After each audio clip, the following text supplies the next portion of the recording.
Ķekavas novadā par turisma objektu trūkumu sūdzēties nevar. Lai piedāvājums būtu vēl plašāks, tiek izstrādāts vienots maršruts ar apkaimes novadiem, tomēr daudz potenciāli apmeklētāji lielāko daļu no šīm vietām nekad neredzēs. Ķekavā mēs varētu runāt par aptuveni 50 kultūrvēsturiskiem objektiem un aptuveni 30 komercobjektiem turisma nozarē.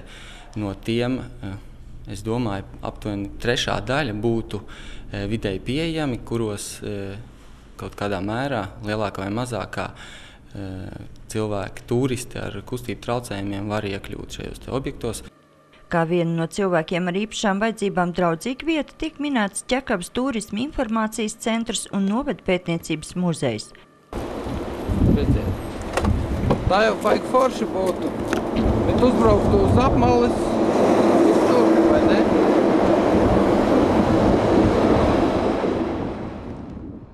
Lai nokļūtu uz uzbrauktuves, automašīnu vajadzēja novietot otrā stāvvietā, bet norādes par to, diemžēl, nav.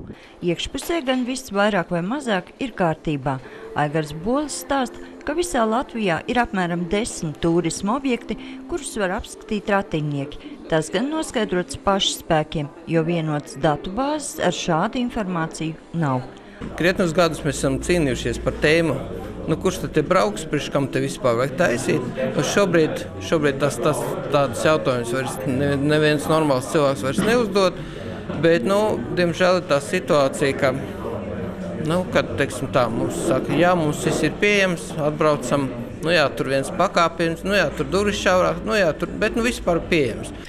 Varbūt jāprecizē vārds ar īpašajām vajadzībām. Mēs parasti saprotam kustību traucējumus, bet tā ir arī nedzirdēšana, neredzēšana un līdz ar to ir informatīvā vide.